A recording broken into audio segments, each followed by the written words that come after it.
কোনো পেশাকে আপনি ঘৃণা করবেন না, পাঁচটা পেশা ছাড়া। কয়টা? পাঁচটা। প্রথম পেশা, যে ডাক্তাররা মানুষের চেহারা চেঞ্জ করে, এই পেশাটা হারাম। দ্বিতীয় পেশা, মানুষের শরীরে টাট্টু আঁকে, এটা কি হারাম। তৃতীয় পেশা, কুত্তার ব্যবসা, কুত্তা বেচে, আছে না নাই, এটা কি হারাম। চতুর্থ ব্যবসা, যেটা বিভিন্ন নারীদের অঙ্গভঙ্গি চেঞ্জ করে, নারীদের বিভিন্ন পার্লারে সাজায়, এই ব্যবসাটাও হারাম বলেছে অধিকাংশ মুফাসসিরিনে কেরাম। নারীরা নারীদের সাজ সাজবে, অনেক ছেলেরা নারীদের মতো সাজে, আছে না নাই? যে ছেলেরা নারীদের মতো সাজে, এদের মধ্যে আল্লাহ লানত, যারা সাজায় তাদের উপরে আল্লাহ লানত। আবার যে ছেলেরা, যে মেয়েরা ছেলেদের মতো সাজে, তাদের উপরে আল্লাহ লানত। পঞ্চম ব্যবসা হলো সুদি ব্যবসা, সুদের উপরে পয়সা লাগায় আর বিরাট দায়িত্ব হোল্ড করে, এগুলো সোজাসুজি জাহান্নামে। রাসূল বলেছেন 4 ব্যক্তিকে জাহান্নামে দেয়া আল্লাহ নিজের উপর ফরজ করে নিয়েছেন। কয় ব্যক্তি? এর মধ্যে প্রথম ব্যক্তি হলো যারা মাদক অবস্থায় মারা যায়, মদ খেতে খেতে মারা যায়, গাঁজা খেতে খেতে মারা যায়, এরা সরাসরি কোথায় যাবে? জাহান্নামে যাবে। 2 নম্বর ব্যক্তি সুদ খেতে খেতে মারা যায়। 3 নম্বর ব্যক্তি এতিমের মাল খেতে খেতে মারা যায়। 4 নম্বর হলো পিতামাতার অবাধ্য যেই সন্তানগুলো আছে না নাই, পিতামাতার খবরই নেয় না। হোক তোমার পিতামাতা অন্য ধর্মের, হোক তোমার পিতামাতা মুশরিক, সাহিবুহুমা ফিদ দুনিয়া মারুফা, সবচেয়ে সুন্দর ব্যবহার পিতামাতার সাথে করবা। আল্লাহ রাব্বুল আলামিন এই বিধানগুলো আমাদেরকে দিয়েছেন, আমরা যেন মানতে পারি। আল্লাহ তৌফিক দান করেন। একটু চেষ্টা করবেন, দেখেন আল্লাহ কত দয়ালু। আপনি চেষ্টা করেন, মৃত্যুর পরে আল্লাহ আপনার মনের চাহিদা পূরণ করে দিবেন। এখানে আপনি চেষ্টা করবেন, লাইসা লিল ইনসানি ইল্লা মা সা। এই যে মাগরিব পড়লাম, একজন লোক বুকে হাত দিয়ে বলতে পারবেন না আমার 3 রাকাতেই খুব মনোযোগ ছিল, মন অন্য কোনো দিকে যায়নি। পারবেন বলতে? পারবেন বলতে? আমরা শুধু শরীরটাকে আটকিয়ে রেখেছি, কিন্তু মন একবার দৌড় দিছে নরসিংদী, আর একবার মাধবদী, আরেকবার বুট্টা মারা। কি মারা? বুট্টা মারা। এদিক সেদিক দৌড়ে মন, কিন্তু আমরা শরীর ভাবে কোথায় ছিলাম? নামাজে ছিলাম। এই থাকাটাকেই কবুল করেন কে? আল্লাহ কবুল করেন। সেজন্য আপনি যখনই আজান শুনবেন, কোথায় চলে যাবেন? মসজিদে। মন যেদিকে যায় যাক, আপনার এই আজানের দিকে যাওয়া, নামাজের দিকে যাওয়া আপনার গুনাহ মাফ করে দিবেন কে? আমাদের যত স্যার এসেছেন, আল্লাহ সবাইকে মাফ করে দিক। এসেছেন অনেক প্রফেশনালস, বিভিন্ন শ্রমিক, যাদের দাম ইসলামে সবচেয়ে বেশি। রাসূল একজন কৃষকের সাথে হাত মিলিয়ে দেখলেন হাতটা শক্ত। রাসূল বললেন, তুমি কি করো এই হাত দিয়ে? Why it is so hard, এটা শক্ত কেন? তিনি বলছেন, আনা জাররা, আমি হলাম কৃষি কাজ করি, করতে করতে আমার হাতটা শক্ত হয়ে গেছে। রাসূল হাতে চুমু খেলেন আর বললেন, এই হাত দুনিয়ার শ্রেষ্ঠ হাত। যেই হাত দিয়ে মানুষ কর্ম করে খায়, ওই হাতকে সবচেয়ে বেশি ভালোবাসেন কে? আল্লাহ বলছেন, আল কাসিবু হাবিবুল্লাহ আল কাসিলু আদুউল্লাহ। পরিশ্রম করে যারা খায় এরা আল্লাহর ওলি হয়ে যায়। আর আমাদের দেশে মাশাআল্লাহ খানকায় বসে বিশাল পেট বানাইলে এটা কয় ওলি। এটা ওলি না, এটা উলি।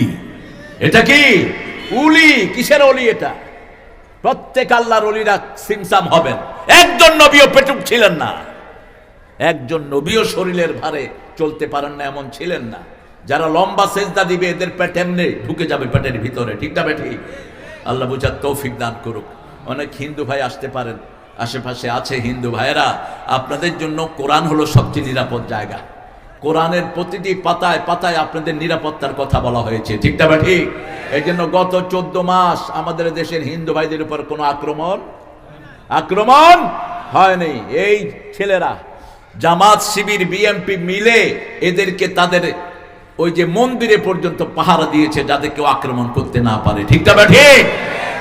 এই জন্য হিন্দু ভাইয়েরা, আল্লাহর সূর্য যেমন আপনার জন্য নিরাপদ, আল্লাহর কোরআনও আপনাদের জন্য নিরাপদ। আল্লাহ আমার সব হিন্দু ভাই বোনদেরকে ইসলামের জন্য কবুল করুক, তাদের ইসলামে আসার জন্য আল্লাহ তৌফিক দান করুক, তাদের দুঃখ দুর্দশা আল্লাহ দূর করে দিক।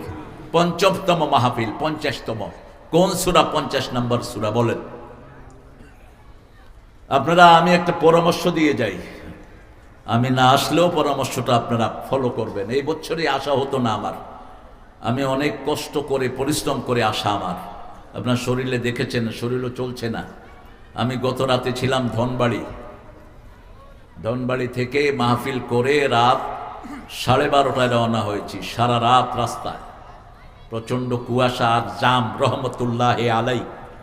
বাংলাদেশে বেশি না কম? খামাখাই জাম। ট্রাক একটা বয়া বয়া গপ্প করতেছে, পিছনে জাম লেগে গেছে, বাস খবর নেই। কারণ প্রশাসনিকভাবে এখন পুলিশেরা সবচেয়ে ঢিলা, পয়সাও নাই, কামও নাই। রাস্তায় জাম লেগে বসে আছে, সার্জেন্ট বসে বসে মোবাইল দেখতেছে। আছে না নাই? বেতন নেস কেন চালাবের গোষ্ঠী? বেতন নাও কেন? পুলিশের ওসি গুলো কি দায়িত্ব পালন করো তোমরা? রাস্তায় মানুষের এরকম হাজার হাজার ভিড় জমে থাকে, তোমাদের দায়িত্ব, তোমাদেরকে আল্লাহ জিজ্ঞেস করবেন। তবে এর মধ্যে ভালো পুলিশ যারা আছে তাদের জন্য দোয়া করি, আল্লাহ তাদের গুনাহগুলো মাফ করে দিক। আর ইউনূসের জন্য বদদোয়া করি। 5ই আগস্টে যে নিরীহ পুলিশ মারা গেছে তাদের জন্য কোনো কসুও ইউনূস করে নেই। কোন কসু করেছো তুমি? তুমি বসে আছো কেন? তোমার সবগুলো উপদেষ্টা নিয়ে তুমি ভাগো মিয়া। আজকে এতদিন হলো হাদিকে খুন করা হলো, হত্যাকারীকে এখনো ধরতে পারো নাই। কোন কসু করো তোমরা? আমরা যুবকেরা যদি খেপে যায় থাকতে পারবা না। বাংলাদেশে সবচেয়ে বেশি যুবক কোন দেশে? আর এটারে সরায় দাও না।